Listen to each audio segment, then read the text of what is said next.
कधीच नाही चुकणार तुमचे फेवरेट टीव्ही शोज झी5 सोबत, तेही एकदम फ्री।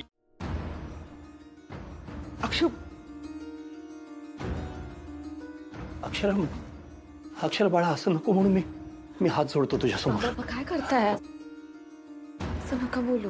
बाळा किती दिवसांनी बघतोय तुला। कशी आहेस तू? मी बरी आहे, तुम्ही कसे आहात बाबा? कसं असणार त्या घरात तुझ्याशिवाय? तुझ्याशिवाय कोणी ठीक नाहीये तिथे, ना अधिपती ना मी। तू चल माझ्या बरोबर आता। मला माफ करा, मी नाही येऊ शकत। असं नको बोलू बाळा, ते तुझं घर आहे, तुझा संसार आहे, तुझा नवरा आहे तो। तू जर पाठ फिरवलीस ना तर ते घर नाही राहणार। बाबा मी पाठ नाही फिरवली आपल्या घराकडे। मग यायला नाही का म्हणतेस? मी आत्ता यायला नाही म्हणते बाबा। नाही, मला कळलं नाही बाबा, मी आत्ता यायला नाही म्हणते, म्हणजे मी कधीच येणार नाही असं नाही होत ना। पण मग आत्ता यायला हरकत काय आहे? प्रत्येक गोष्टीची वेळ असते बाबा। अक्षरा, आपल्या घरी परत यायला वेळ कसली? मला मान्य आहे बाळा, ज्या परिस्थितीत तू घरातून बाहेर पडलीस ते योग्यच होतं तुझं। म्हणूनच आत्ता तुम्ही मला बोलवायला आलात ना, मी नाही येऊ शकत बाबा घरी परत। किती झालं तरी आपलं घर ते माझं घर आहे बाबा, मला यायचंय परत। ही पाठ कशी फिरवेन? अगं ते घर तुझं आहे तर मग हे घर काय आहे?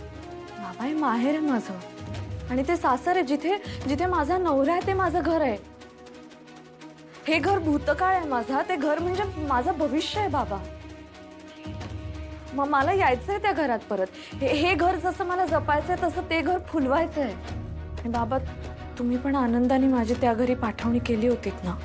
अगं तीच तर माझी सगळ्यात मोठी चूक झाली ना। बाबा असं नका बोलू प्लीज।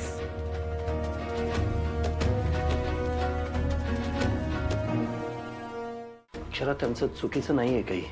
त्यांच्या जागी मी असतो तर माझ्या मुलीला मी या अशा घरात नसतं पाठवलं परत। त्या भुवनेश्वरीनं वाट लावली आहे माझ्या घराची, माझ्या घरातल्या प्रत्येक नात्याची। आणि तिच्यापासून जर माझ्या घराला, माझ्या मुलाला कोणी वाचवू शकत असेल ना, फक्त तू आहेस ती। दादा मला माफ करा, मी खूप स्वार्थीपणानं बोलतोय असं वाटेल, पण अक्षरा त्या घरात परत आली ना तर माझं घर तग धरेल। मी त्यासाठी तुझ्यासमोर हात जोडतोय बाळा। प्लीज असं नका करू। माझ्या मुलाचा संसार तुटताना मी नाही बघू शकत। अक्षरा, तुला कल्पना आहे की नाही मला माहिती नाही, पण अधिपती सुद्धा नीट नाहीये तुझ्याशिवाय। तो सुद्धा तडफडतोय। मी कसं सांगू तुला? मी अधिपतीसाठी, माझ्या घरासाठी मी तुला विनंती करतोय बाळा, माझ्या बरोबर चल। तुम्ही असं बोलण्याची गरजच नाही बाबा, मला माहित नाहीये का? मला माहिती ना ते माझे घर आहे। मग यायला का नाही म्हणतेस तू? आत्ता बाबा, आत्ता यायला नाही म्हणते मी। मग कधी येशील तू?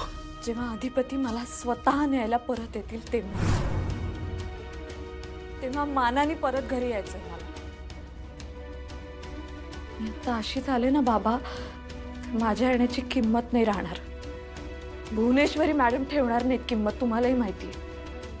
म्हणून मला मानाने परत यायचं, आणि आत्ताच्या परिस्थितीत तर